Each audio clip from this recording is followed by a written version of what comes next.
మా ఊరు ఎలాంటిదో తెలుసా? మంచిది కాదు. మా ఊరిలో ఎవడికి భయపడ్డో. మా ఊరిలో చిన్నపిల్లల దగ్గర నుంచి వృద్ధాప్యం వరకు కూడా మృగాల్లో బ్రతికేవాళ్ళు. మా ఊరిలో ఎవడో మంచి అనే మాటే మాట్లాడ్డు. మా ఊరిలో మంచి అనేది జాడ కూడా ఇంచు కూడా కనిపించదు. కనుక నాకు తెలుసు మా ఊరి గురించి, మా ఊరిలో ఉండొద్దు అని చెప్పాడు. తెలుసా, దేవోక్తి లేని ఎడల జనులు కట్టు లేక తిరుగుదురు. దేవోక్తి లేని ఎడల మనుషులు కట్టు లేక తిరుగుదురు అంటే ఎవడకి నచ్చినట్టుగా వాడు తిరుగుతాడు. అందుకనే చూడండి, చిన్న చిన్న పిల్లలు వాడు ఆ వయసుకి తగ్గ మాటలు వాడు మాట్లాడటం. వాడు మాట్లాడుతున్నటువంటి మాటలు పెద్దవాడిని ఏం మాట్లాడుతున్నాడో తెలియదు, చిన్నవాడిని ఏం మాట్లాడుతున్నాడో తెలియదు. కొంతమంది మాట్లాడుతుంటారు, వాడికి వాయో వరుసలో అర్థం కాదు, వాడికి ఏం మాట్లాడుతాడో వాడికి అర్థం కాదు. ఇంట్లో వాళ్ళు చెప్పలేరా మీకు పెద్దమ్మ అవుతుందిరా, మీకు పిన్ అవుతుందిరా అని చెప్తే కానీ వాడికి అర్థం కాదు. ఒక్కొక్కడు అంటుంటాడు ఆ పిన్ అయితే ఏంటి అంటుంటాడు. అంటే అర్థం ఏంటాడికి? దేవుని మాటలు ఒక మనిషిని క్రమశిక్షణలో పెడతాయి. అది ఈరోజు సమాజంలో ఉన్నటువంటి దేవుని పిల్లలుగా మనం క్రమశిక్షణ తప్పిపోతున్నామంటే అర్థం ఏంటి తెలుసా? దేవుని మాటలు మనలో లేవు, రాజ్యం ఏలడం లేదు దేవుని మాటలు. లోకంలో ఉన్నటువంటి లోక సంబంధమైన మాటలు మన గుండెల్లో నింపుకున్నాం కనుక మనం బ్రతుకుతున్నటువంటి విధానం సరి అయింది కాదు, మనం మాట్లాడుతున్నటువంటి విధానం సరి అయింది కూడా లేదు. మనుషుల జీవితాలు చెడిపోయి బ్రతుకుతున్నారు ఈ లోకంలో. చెడిపోవడం అంటే అర్థం ఏంటో తెలుసు? నాకు నచ్చినట్టుగా బ్రతుకుతాం అన్న దానికి లోకం ఎలా బ్రతుకుతున్నారంటే ఎవడికి నచ్చినట్టుగా వాడు బ్రతికేటువంటి పరిస్థితులకు వెళ్ళిపోతున్నారు. మన సోషల్ మీడియాలో జరిగింది ఏంటో తెలుసా? నాకు నచ్చినట్టుగా బ్రతుకుతామన్న జీవితాలు జీవిస్తున్నటువంటి పిల్లలు. 9 సంవత్సరాల పిల్లండి, 9 సంవత్సరాలు 6 పాడు చేసి చంపేశారండి. 9 సంవత్సరాల పిల్ల. ఆ పిల్లకి ఏం తెలుస్తుంది? చిన్నపిల్ల పాపం బయట అప్పుడే స్కూల్ నుంచి వచ్చిందట, ఆడుకుంటుందట. 9 సంవత్సరాలు ఆడుకుంటున్నటువంటి ఆ పిల్లని చూశారు. ఆ 4th క్లాసో 5th క్లాసో చిన్న పిల్ల ఆడుకుంటుందట. ఆడుకుంటున్నటువంటి ఆ బిడ్డ కనిపించలేదు. కొంతసేపటికి ఏమైపోయింది అబ్బా అనుకుని తల్లిదండ్రులు వెతుక్కున్నారు, కనిపించలేదు. వేరే ప్రాంతానికి వెళ్ళారు, వెతికారు, కనిపించలేదు. ఒక 2 రోజులు 3 రోజులు అయిన తర్వాత ఒక ఊర్లో ఒక డ్రైనేజ్ పక్కన చాలా దుర్గంధమైనటువంటి వాసన వస్తుందట. తట్టుకోలేనంత స్మెల్ వస్తూ ఉండంటే ఏటి ఎలాగ వస్తుందనే పొద్దుకి ఒక మూట ఉందట. అందులో ఏంటి ఆ మూటని ఇప్పు చూస్తే 2 చేతులు కాళ్ళు కట్టేసి అందులో కూరేసి ఆ డ్రైనేజ్ పక్కన పడేస్తారంటండి. ఇప్పుడు ఆ డ్రైనేజ్ పక్కన పడిచినటువంటి ఆ బిడ్డ ఎవరో అన్న విషయం తెలియజేసినప్పుడు, ఇదిగో మిస్సింగ్ కేసులో మీ పాప కనపడలేదు అన్నారు. వచ్చి చూసుకున్నామంటే వచ్చి చూసుకున్నది తల్లి. ఆ రోజు వేసిన డ్రెస్ చూడగానే, ఆ కలర్ చూడగానే నిజంగానే ఆ తల్లి అక్కడ కుప్పకూలిపోయిందట. ఆ బ్రతికున్నటువంటి బిడ్డ కదలకుండా కాళ్ళు చేతులు గట్ట మూటలో పెట్టేస్తే ఎంత దారుణమైనటువంటి పరిస్థితుల్లో ఉక్కిరి బిక్కిరైపు చనిపోయి ఉంటాయి. ఆ మూటలో పెట్టకముందు జరిగిన పరిస్థితి ఏంటి తెలుసా? ఒక 6 మంది ఏం చేశారని తెలుసా? పైశాచికమైన ఆనందంతో దుర్మార్గంగా ఒక 9 సంవత్సరాలు 4వ తరగతి చదువుతున్నటువంటి పిల్లని బలవంతంగా 6 మంది పాడు చేశారంటండి, రేప్ చేసి చంపేశారు. అందులో ఒక ఆశ్చర్యకరమైన విషయం ఏంటి తెలుసా? 52 సంవత్సరాల ముసలోడు ఉన్నాడు అందులో. తెలుసా? 52 సంవత్సరాల ముసలివాడు. 2 పిల్లలు దొరికారట. 2 ఎలాంటి వాళ్ళు తెలుసా? ఒకడికి 14 సంవత్సరాలట. చూడండి అడికి ఎంత వయసు. ఒకడికి కరెక్ట్గా 18 సంవత్సరాలట. మైనర్ బాలి వ్యక్తుల మాట వల్ల ఉన్న వాళ్ళందరూ పెద్దవాళ్ళు. ఏడ్ర ఈ పరిస్థితి అనుకుని 2 కాళ్ళు మీద లాఠీతో గట్టి కొడితే గంజాయి తాగేసి ఆ మత్తులో ఇలాగే చేసేసామని చెప్పారట. గంజాయి తాగేసి. మరి వాళ్ళు చదువుకోవడం లేదా అని అడిగి ప్రశ్న వేస్తే చదువుకుంటున్నారు. మరి చదువుకుంటున్నటువంటి వీడు ఇంత విచ్చలబిడితనానికి ఎలాగ అలవాటు అయిపోయాడంటే, తల్లిదండ్రులు దేవుని బోధలో పెంచవలసినటువంటి పరిస్థితులు వాడికి లేవు, క్రమశిక్షణ వాడికి నేర్పలేదు. ఏదో కన్నామని రోడ్డు మీద వదిలేశారంతే. మంచి నేర్పించలేదు. అడికి సమాజంలో ఎలా తయారయ్యాడు తెలుసా? మృగంలా తయారయ్యాడు, మృగంలాగా. చిన్న వయసులో గంజాయి తాగే పరిస్థితికి వెళ్తున్నప్పుడు ఆ తల్లి తండ్రి గమనించకపోయి అని మందలించలేదంటాడు. ఏం చేస్తాడు బయటకు వచ్చి? అదిగో ఒక 9 సంవత్సరాలు ఒక చిన్న పాపని చిదిమీసారు వచ్చి బయటికి. ఆ బిడ్డను కోల్పోయిన కుటుంబాన్ని ఓదార్చగలరు ఎవరైనా? ఒక 6 మంది రాక్షసుల్లో వచ్చి ఆ బిడ్డని ఎంత దుర్మార్గమైన పరిస్థితి చేసినాడు, ఆ బిడ్డ ఎంత తల్లడిల్లిపోయిందో తలుచుకుంటేనే గుండెలు నీరైపోయే పరిస్థితి. ఎంత దారుణమైన పరిస్థితి చూడండి. సమాజం ఎలా తయారవుతుందో చూడండి. సమాజం అంతా కూడా మృగాల్లో తయారవుతున్నారు మనుషులు. పరిస్థితిని చూస్తుంటే ఎక్కడ చూసినా దుర్మార్గమైనటువంటి కార్యాలు కనబడుతున్నాయండి. చెడిపోయిందో తెలుసా? ఎంత దారుణమైనటువంటి పరిస్థితుల్లో బ్రతుకుతున్నారో చూడండి. ఇక్కడి నుంచే కాదు, ఇప్పుడే కాదండి, భూలోకాన్ని చూసినప్పుడు పాడైపోయింది అన్నారే, ఇలాంటి దుర్మార్గమైన కార్యక్రమాలు జరుగుతానే ఉన్నాయండి. నిజంగా పరిశుద్ధ గ్రంథంలో కూడా ఇలాంటి ఎన్నో కుప్పలుగా రాసి ఉన్నాయి. ఇందులో సమాజంలో దేవుని వాక్కు లేకపోతే మనుషులు ఎలా విచ్చలవిడతనానికి అలవాటు పడిపోయి మనుషులు మృగాలుగా తయారవుతూ ఎదుటి వాని బాధను కూడా పైశాచిక ఆనందంలో గడిపేటువంటి పరిస్థితి ఇప్పుడు వస్తుంది తెలుసా? సేమ్ ఇలాంటి సిచ్యువేషన్ పరిశుద్ధ గ్రంథంలో చోట ఉంటుంది. న్యాయాధిపతుల గ్రంథం చూడండి. న్యాయాధిపతుల గ్రంథంలో జరుగుతున్నటువంటి ఒక విషయాన్ని మీకు చూపిస్తాను. నిజంగా ఇప్పుడు జరిగినటువంటి పరిస్థితులు, ఆ రోజుల్లో కూడా మనుషులు మృగాలుగా తయారవుతున్నారు. ఈరోజు సోషల్ మీడియా ఉంది కనుక మన యూట్యూబుల్లోనూ ఇట్లోనట్లోనూ చూస్తున్నాం, న్యూస్ మీడియాలో. కానీ నిజానికి ఆ రోజు పరిశుద్ధ గ్రంథంలో రాయబడింది తెలుసా? దుర్మార్గమైన కార్యాలు ఆ రోజు నుంచి చెడిపోయినటువంటి మనుషులు కొనసాగించుకుంటూనే వస్తున్నారట. ఇది చూడండి ఏం చెబుతున్నాడో. న్యాయాధిపతుల గ్రంథము 19వ అధ్యాయము. న్యాయాధిపతుల గ్రంథము 19వ అధ్యాయము. జరుగుతున్నటువంటి పరిస్థితి ఏంటంటే, ఒక లేవీయుడు ఒక అమ్మాయిని వివాహం చేసుకుంటాడు. లేవీయుడు ఒక అమ్మాయిని వివాహం చేసుకున్న తర్వాత, ఆ వివాహం చేసుకున్న తర్వాత కొన్ని ప్రాబ్లమ్స్ వస్తే భర్త దగ్గర నుంచి పుట్టింటికి వెళ్ళిపోతుంది. పుట్టింటికి వెళ్ళిపోయినటువంటి ఆమె భార్యని తెచ్చుకుందాం అనుకుని భర్త వాళ్ళ ఇంటికి వెళ్తాడు. భర్త వాళ్ళ ఇంటికి వెళ్ళినప్పుడు మామగారు, పోన్లే బాబు గొడవలు ఏమీ ఆడుకోవద్దు, ఈసారి నుంచి జాగ్రత్తగా ఉండండి అని నా కూతురిని తీసుకువెళ్ళి అనుకుని కూతురితో పాటు కొన్ని వస్తువులు పెట్టి ఆ రోజు కొన్ని ప్రేమగా వాళ్ళు మాట్లాడుకున్న తర్వాత కూతురిని వెంటబెట్టి పంపించేస్తాడు లేవీయుడు కూడా. ఇప్పుడైతే మనకి కార్లు బస్సులు ఇవన్నీ ఉన్నాయి కనుక ట్రావెలింగ్ మీద వచ్చేస్తాం. అప్పుడు అలా కాదు. కాలు నడక మీద కానీ, గాడిద మీద కానీ, గుర్రం మీద కానీ ఎక్కి రావాలి.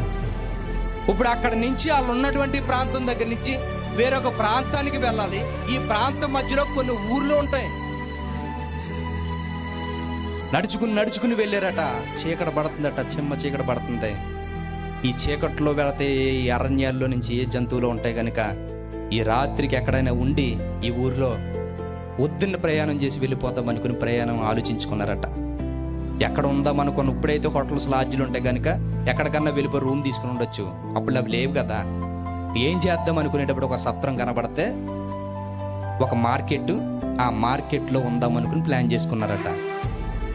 అలా ప్లాన్ చేసుకున్నటువంటి పరిస్థితులను బట్టి అందులో ఉన్నటువంటి ఒక ఊరు పెద్ద చూసాడట. ఊరి పెద్ద అనకూడదు కానీ ఆ ఊరిలో ఉన్నటువంటి ఒక మంచోడు, వృద్ధాప్యం కలిగినటువంటి ఒక ముసలి వ్యక్తి. ఆ వ్యక్తి వీళ్ళిద్దరినీ చూసాడట. చూసి వాళ్ళతో పాటు ఉన్నటువంటి పని వాళ్ళని, గాడిదల్ని, తన భార్యని, అతన్ని చూసాడట. అక్కడ ఉంటున్నటువంటి పరిస్థితులు బాగా తెలిసినవాడు కనుక ఈ రాత్రి ఇక్కడ ఉండడం అనేది మంచిది కాదు, నాతో పాటు మా ఇంటికి వచ్చండి అని చెబితే, నీ ఇంటికి వచ్చేసిన పరిస్థితుల్లో మరి వీటన్నిటికి ఎలాగా నీళ్లు లేవు, గడ్డి లేదనేది నేను చూసుకుంటాను మొత్తం మందిని, మా ఇంటికి వచ్చేసి రాత్రి గుండి ఉదయం వెళ్ళిపోండి, ఎందుకంటే మా ఊరు ఎలాంటిదో తెలుసా, మంచిది కాదు. మా ఊరిలో ఎవడికి భయపడ్డో, మా ఊరిలో చిన్నపిల్లల దగ్గర నుంచి వృద్ధాప్యం వరకు కూడా మృగాల్లో బ్రతికేవాళ్ళు. మా ఊరిలో ఎవడో మంచి అనే మాటే మాట్లాడటం. మా ఊరిలో మంచి అనేది జాడ కూడా ఇంచు కూడా కనిపించదు. కనుక నాకు తెలిసి మా ఊరి గురించి, మా ఊరిలో ఉండొద్దు అని చెప్పాడంటే, నా ఇంటికి వచ్చండి, నేను నేను చూసుకుంటాను, మీ గాడిదల్ని, మీకు కావాల్సిన ఫుడ్ నేనే అరేంజ్ చేస్తున్నానట. సరే నువ్వు చెబుతున్నటువంటి మాట ప్రకారం వచ్చేస్తాం అనుకుని పాపం మంచిగా కనిపించడం వెళ్ళిపోరండి. జరిగిన పరిస్థితి ఏంటో తెలుసా? చూడండి, ఇంటికి వెళ్ళిన తర్వాత 19వ అధ్యాయము 19వ వచనాన్ని జాగ్రత్తగా చూడండి. చూడండి ఏం జరుగుతుంది అక్కడ. అయితే మా గాడిదలకు గడ్డి మొదలైన మేతయు నాకును నా పనికెత్తులకును నీ దాసులతో కూడా నా నౌకరులను ఆహారమును ద్రాక్షరసమును ఉన్నవి ఏదియు తక్కువ లేదని అతనితో చెప్పగా, ఆ ముసలివాడు, నీకు క్షేమవనుగాక, నీకేవైనా తక్కువైన ఎడల వాటి భారము నా మీద ఉంచుము, మెట్టుకు వీధిలో రాత్రి గడపకూడదని చెప్పి తన ఇంట అతన్ని చేర్చుకుని వారి గాడిదల కొరకు మేత సిద్ధపరిచెను. అప్పుడు వారు కాలు కడుక్కొని అన్నపానములు పుచ్చుకొనిరి. చూసారా, కాలు కడుక్కున్నారట, లోపలికి వెళ్ళారు, చక్కగా వాళ్ళు తెచ్చుకున్నవన్నీ కూర్చుని తిన్నారట, నవ్వుకుని అంత హ్యాపీగా కొనసాగిపోయింది.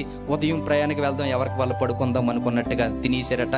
హ్యాపీగా తిని అలా కూర్చుని మాట్లాడుకుని పడుకుందాం అనుకునే సమయానికి జరుగుతున్న పరిస్థితి ఏంటంటే, తలుపు శబ్దాలు వినబడుతున్నాయి, పెద్ద పెద్ద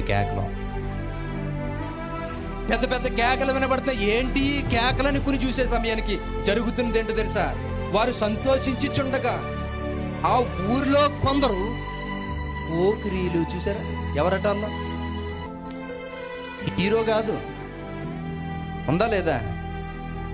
ఏముంది?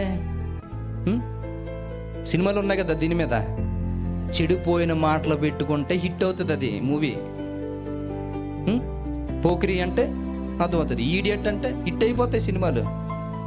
వాళ్ళు ఎలాంటి పరిస్థితితో తెలుసా? దుర్మార్గులు, పశుప్రాయులు, మూర్ఖులు. ఇప్పుడు ఎలాంటి పరిస్థితి కలిగినటువంటి వ్యక్తులు మా ఊర్లో ఉన్నారని చెప్పినటువంటి ఆ మాట ప్రకారంగా ఆ చుట్టాలు వాళ్ళ దగ్గరికి వెళ్ళారంట. ఊర్లోని పాపం వాళ్ళు ఏమాత్రం వాళ్ళకి స్థలం ఇవ్వలేదు, వాళ్ళని కనీసం ఆదుకోలేదు. ఎవరో ఒక ముసలి వ్యక్తి ఇంటికి తీసుకెళ్ళి బస చేయడానికి వాళ్ళకి అన్ని సిద్ధపరిస్తే వాళ్ళ ఇంటికి వెళ్ళారంట కొంతమంది పోకిరి వాళ్ళు. వెళ్ళి ఏమన్నారంటే తెలుసా? ఎంత దుర్మార్గమో చూడండి.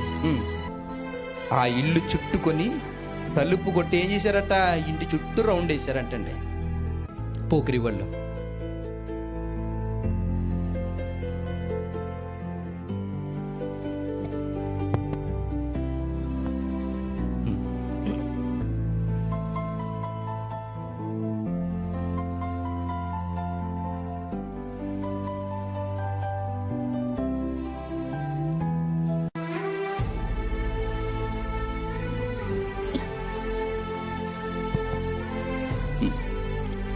చూడగా వారు సంతోషించి చుండగా ఆ ఊరి వారిలో కొందరు పోకిరీలు ఆ ఇల్లు చుట్టుకొని తలుపు కొట్టి, నీ ఇంటికి వచ్చిన మనిషిని మేము ఎరిగినట్లు అతను బయటికి తెమ్మని ఇంటి యజమానుడైన ముసలివానితో అనగా ఏమన్నారట తెలుసా?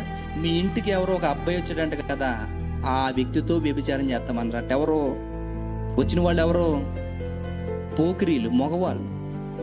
ఆ మగవాళ్ళట ఒక లోపల ఉన్న మగవాడితో వ్యభిచారం చేస్తాం, పంపించి బయటకు అంటున్నారట. ఎంత దుర్మార్గం చూడండి. లోపల ఉన్నది ఆ అబ్బాయి మగవాడు కదా అని అడిగితే ఆ మగవాడే మాకు కావాలని అన్నారట. పిల్లలు మాకున్నటువంటి ఆ కామ కోరికను తీర్చుకోవడానికి వాడు ఎవడైనా పర్వాలేదు, వాడితో ఈ రాత్రి మేము ఎంజాయ్ చేయాలనుకుని మాట్లాడారట. ఈరోజు పోకిరీలుగా చుట్టుతున్నటువంటి ఆ ఇంటి చుట్టూ చుట్టినట్టుగానే ఈ రోజు కూడా చూడండి, బలాదురుగా తిరుగుతున్నటువంటి ఆ చదువు సంజయ్ లేకుండా తల్లిదండ్రులు పెడుతున్నటువంటి ఆ డబ్బులు కూడా ఉపయోగించుకుంటూ చాలా మంది పిల్లలు ఏం చేస్తారు తెలుసా? కాలేజీల దగ్గర, స్కూల్ దగ్గర, లేదంటే అక్కడెక్కడ వాళ్ళు ఏం చేస్తారు అనుకున్నారు? ఎలాగ అమ్మాయిల చుట్టూ రౌండ్ అప్ చేయడాలు, లేదంటే కాలేజ్ చుట్టూ తిరగడాలు. ఇలాంటి పరిస్థితి అందరి జీవితాల్లో, చాలా మంది యవనస్తుల జీవితాల్లో ఉంది, పెద్దవారి జీవితాల్లో ఉంది, ప్రతి ఒక్కరి జీవితాల్లోనూ చోటు చేసుకుంటుందండి. ఇప్పుడు ఇక్కడ వచ్చినటువంటి వ్యక్తులు ఏమన్నా తెలుసా? ఆ లోపలికి వెళ్ళినాడు ఏమన్నా బయటికి పంపించు, ఆ వ్యక్తితో మేము సైనించాలని మాట్లాడారట. ఈ విషయం వినగానే అత్యంతపోడు ఏంటండి ఆ ముసలివాడు, వృద్ధాప్యం ఉన్నటువంటి వ్యక్తి ఏమని చెబుతున్నాడట చూడండి. ఇంటి యజమానుడైన ఆ మనుషుడు వారి యొద్దకు బయలు వెళ్ళి, నా సహోదరులారా, ఇది కూడదు, అటు దుష్కార్యము చేయకూడదు, ఈ మనుషుడు నా ఇంటికి వచ్చాను గనుక మీరు ఈ వెర్రి పని చేయకుడి. నా ఇంటికి వచ్చాడు నన్ను నమ్మి, నా ఇంటికి వచ్చిన నమ్మినటువంటి వ్యక్తి జీవితం నేను ఎలా పతనం చేయాలి? నన్ను నమ్మి వచ్చిన వాడికి నా ప్రాణమైన అడ్డు పెడతాను, ఆ వ్యక్తి జోలికి వెళ్ళొద్దయ్యా అని మాట్లాడాడట. ఎందుకంటే నన్ను నమ్మొచ్చాడు గనుక. చూడండి, పాడైపోయినంత సమాజంలోనూ ఒక నీతిమంతుడు కనబడుతున్నాడు. ఇప్పుడు అలాంటి పరిస్థితుల్లో అక్కడ ఆ మాటలు మాట్లాడితే ఆ మాటలు మాట్లాడినటువంటి ఆ మాటలు కూడా ఎవ్వరో వినలేదంటే అండి, నువ్వేడ్రా మాకు చెప్పిందని మాట తిరగబడుతున్నారట. చూసాడట పెద్ద వ్యక్తి, వృద్ధాప్యంలో ఉన్నటువంటి వ్యక్తి బాధపడ్డాడట. ఏమని మాట్లాడాడంటే తెలుసా? చూడండి ఒకసారి. ఇదిగో కన్యక అయిన నా కుమార్తెను ఆ మనిషిని ఉపపత్ని ఉన్నారు, నేను వారిని బయటకు తీసుకుని వచ్చేదను. మీరు వారిని నీచిపరిచి మీ ఇష్ట ప్రకారం వారి ఎడల జరిగింపవచ్చునేనుగా ఈ మనిషిని ఎడల ఈ వరి పని చెయ్యకుడని వారితో చెప్పిన అబ్బాయి జోలికి వెళ్ళొద్దురా అని చెప్పాడని చూసాను. ఎంత దుర్మార్గమైన పరిస్థితి చూడండి. నన్ను నమ్మి నా దగ్గరికి వచ్చాడు ఆ వ్యక్తి జోలికి మీరు వెళ్ళకండి. ఇదిగో నాకు ఒక కూతురు ఉంది, ఏ పురుషుడు కూడలేనటువంటి కన్యక నా దగ్గర ఉంది, నా కూతురు. ఆమె ఉపపత్ని ఉంది, భార్య ఉంది. ఆ భార్యను నా కూతుర్ని మీ చేతులకు అప్పగించేస్తాను, మీరు ఏం చేయాలనుకుంటే అది చేయండి. కానీ ఆ వ్యక్తి జోలికి మాత్రం వద్దు. ఆ వ్యక్తి నన్ను నమ్మొచ్చాడు అనుకుని ఆ కూతుర్ని అడ్డెట్టుకున్నాడు, ఆ ఉపపత్నిని అడ్డెట్టుకున్నాడండి. ఏం చేశాడంటే తెలుసా? ఆ వ్యక్తి గురించి పక్కన పెట్టే ఆలోచనలు పెట్టకుండా నిజంగా దుర్మార్గంగా ఆలోచించినటువంటి ఆ వ్యక్తులు చేసినటువంటి పనేడు తెలుసా? చూడండి ఏమని చెప్తున్నావు.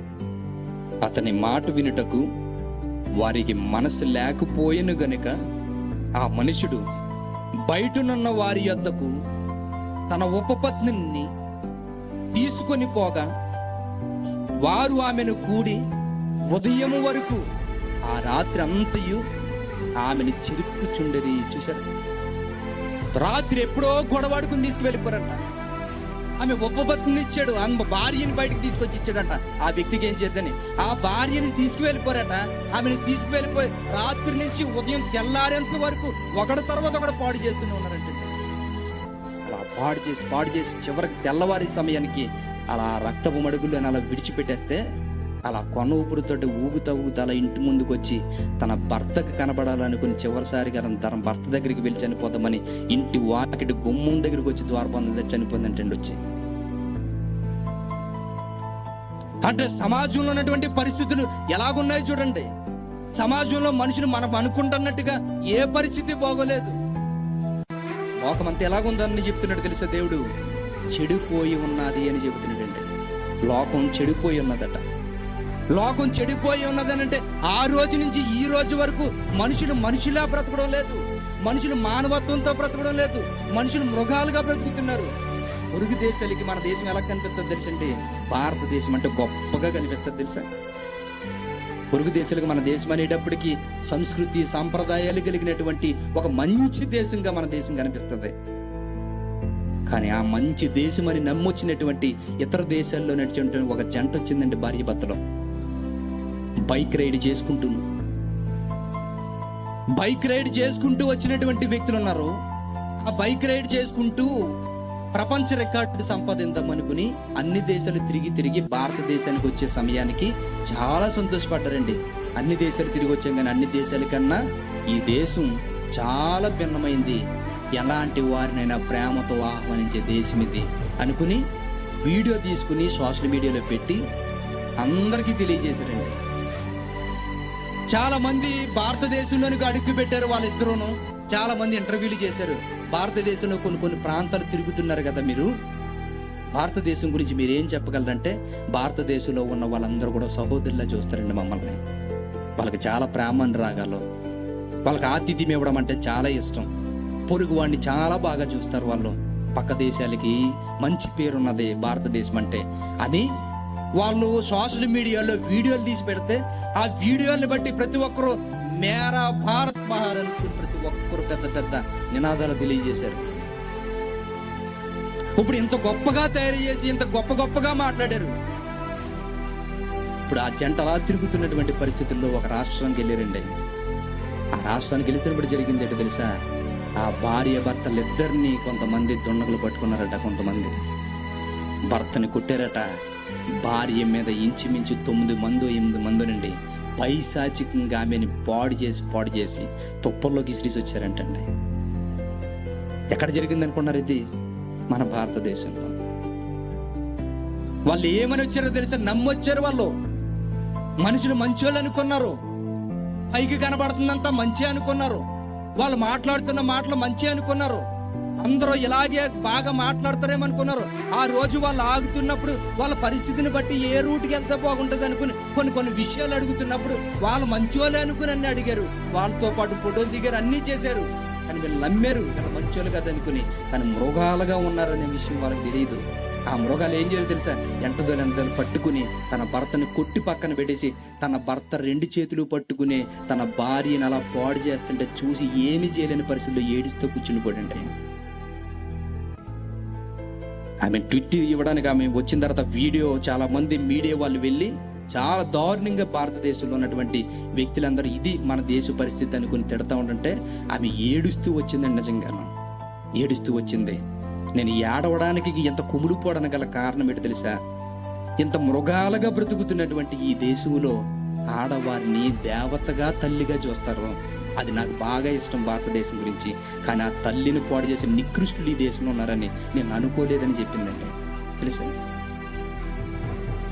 ఆడవారిని గౌరవించే దేశం అనుకున్నాను, ఆడవారిని తల్లిగా చూస్తారనుకునే దేశం అనుకున్నాను. కానీ ఆ తల్లినే పాడు చేసే పరిస్థితుల్లో వీళ్ళ బ్రతుకుతున్నారు అనుకున్నటువంటి ఆలోచన కనబడుతున్నప్పుడు నా జీవితం అనేది వీళ్ళ మనుషులను చూస్తుంటే మృగాల అనిపించే పరిస్థితుల్లో ఉన్నది అని బాధపడ్డారండి వాళ్ళు. ఎందుకు చెబుతున్నానో తెలుసా? ఎవరి జీవితాల్లో అయితే వాక్యం లేదో వాళ్ళ మనుషులుగా ఉండరు, వాళ్ళు మృగాలుగా మారిపోతారు. అందుకనే చూడండి, మన పరిస్థితుల్లో మనం ఉంటున్నటువంటి విధానాలు ఏమైనా ఉంటుంటే దేన్ని మనం సహించం. మన కుటుంబం బాగుండాలి, మనమే బాగుండాలి, ఎవరూ బాగోకూడదు.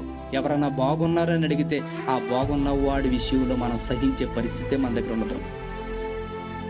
అదేంటండి మేమందరం నిస్వార్థంగా ఉంటామండి అని మీరు అనొచ్చు.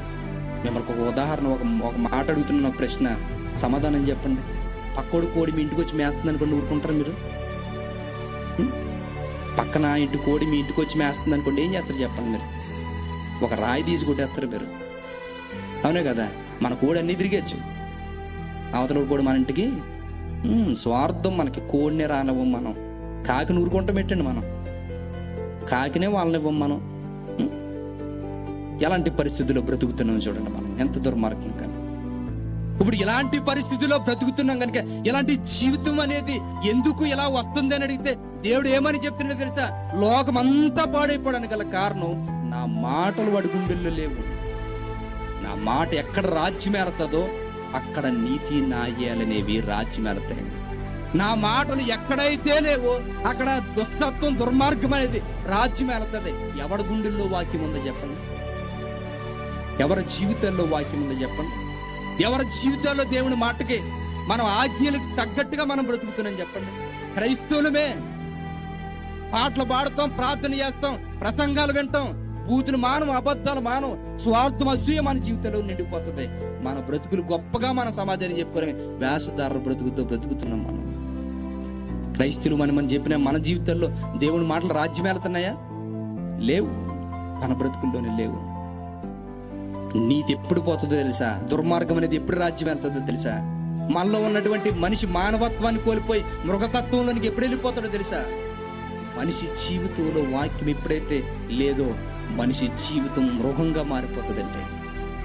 దేవుడు మనిషిని ఏమని కోరుకున్నాడో తెలుసా? మనిషి మానవత్వంతో బ్రతుకుతూ దైవత్వాన్ని తెలుసుకోవాలని కోరుకున్నాడు. మనిషి మానవత్వంతో ఉంటూ దైవత్వాన్ని గుర్తెరగాలని కోరుకున్నాడు. దైవత్వాన్ని గుర్తెరిగిన రోజు వాడు దైవంతో వాడు మమేకమైపోవాలనుకున్నటువంటి ఆలోచన మీద వాడికంటూ ఒక లోకాన్ని తయారు చేసి ఆ పరిశుద్ధుడు ఉన్న దేవుడి దగ్గర మనకొక జీతం ఇవ్వడానికి ఆహ్వానం పలికాడు ఆయన కుమారుడి ద్వారా. అర్థం కాలేదండి మనకి. ఆయన మాటలు మనకి ఎలాగుంటాయి? ఎగతాళిగా ఉంటాయి. ఆయన మాటలు మనకి ఎలాగుంటాయి తెలుసా? బోరు కొట్టినట్లుగా ఉంటాయి. ఆయన మాటలు మనకి ఎలాగుంటాయి తెలుసా? విసిపెక్కుతున్నట్టుగా ఉంటాయి. ఆయన మాటలు మనకి ఎలాగుంటాయి తెలుసా? నిర్లక్ష్యంగా ఉంటుంది. ఆయన మాటలు మన గుండెల్లోకి ఎక్కువ. ఎందుకో తెలుసా? లోకం మన గుండెల్లో ఉన్నది కనుక. లోకం మన గుండెల్లో ఉంది కనుక మనం బ్రతుకుతున్నటువంటి బ్రతుకులు ఎలా బ్రతుకుతున్నామో మనకు తెలియదు. మన జీవితం ఎలాగుంటుందో మనకు అర్థం కాదు. మనం బ్రతుకుతున్నటువంటి ఈ జీవితమే గొప్ప జీవితం అనుకున్నట్టుగా వెళ్ళిపోతాం. కానీ దేవుడికి నచ్చుతుందా లేదనుకునేటువంటి ఆలోచన మనకు లేదు.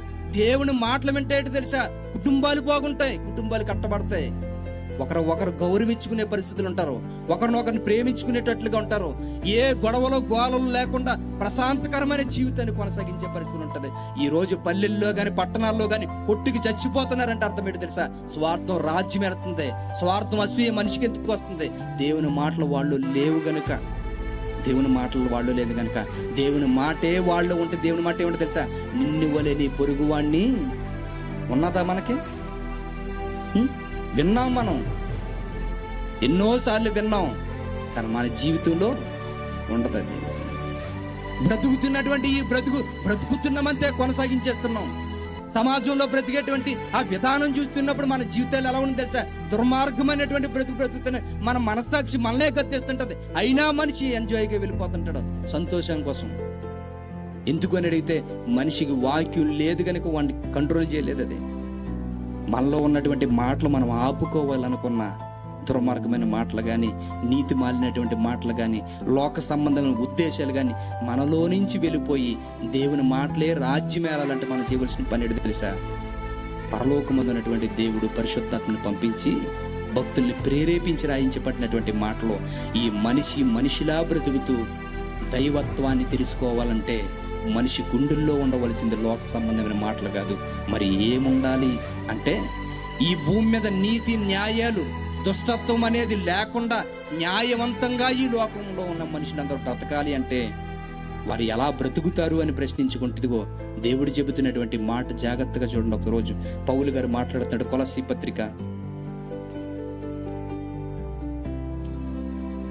కొలస్సీ పత్రికలో ఏమని చెబుతున్నాడో జాగ్రత్తగా వినండి.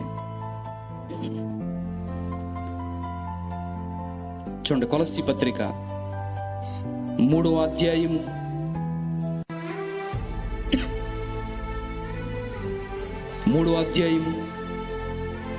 15వ వచనం దగ్గర నుంచి జాగ్రత్తగా చూడండి.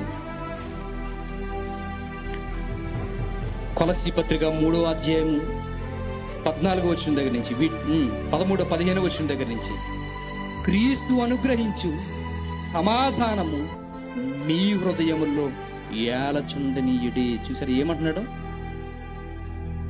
ఏమని చెప్పాడండి? క్రీస్తు అనుగ్రహించే సమాధానం మీ హృదయాల్లో ఏం చేయాలట? ఏలనివ్వండి, అధికారం చెలాయించనివ్వండి. అంటే వాక్యాన్ని ఎందుకు పెత్తనం చెలాయించమంటున్నాడు తెలుసా? దేవుని మాటలు మాత్రమే నీ గుండెల్లో అధికారం చెలాయించేటట్టుగా ఎందుకు ఉండమన్నాడు తెలుసా? నీ జీవితంలో పెత్తనం చెలాయించేది, అధికారం చెలాయించేది దేవుని మాటలు కదట. దుష్టుడు ఏం చెబితే ఆ మాటలు మనం వింటుంటాం. ఎవరు తన సమాధానం కోరుకుంటాం ఏంటండి మనం? ఎవరు తన సమాధానాన్ని కోరుకుంటామో మనం? ఎవరి జీవితాల్లోనూ సమాధానం మనం కోరుకోము. ఎందుకు అని అడిగితే చూడండి, పక్క వాళ్ళకి ఏమైనా గొడవలేని అనుకోండి, పక్క ఇంటి వాళ్ళకి గొడవలేని అనుకోండి, ఆ గొడవలు మాట్లాడుకుంటున్నప్పుడు కొన్ని మాట్లాడేసుకుని వచ్చి ఎవరింట్లో వాళ్ళు కూర్చుంటారు. అప్పుడు సాతాను కూడా ఎవరో రేపుతాడు. రేపి ప్రశాంతంగా ఉన్న వాళ్ళ దగ్గరికి వెళ్ళి కూర్చుని ఏమంటారు అనుకున్నావు? నిన్ను మాటలు అన్నదామే, నిన్నే అన్నది ఇన్ని మాటలు, ఇంత మంచిదాన్ని నిన్ను అన్నదా, నువ్వెలా ఊరుకున్నావు ఆ మాటలు అంటే?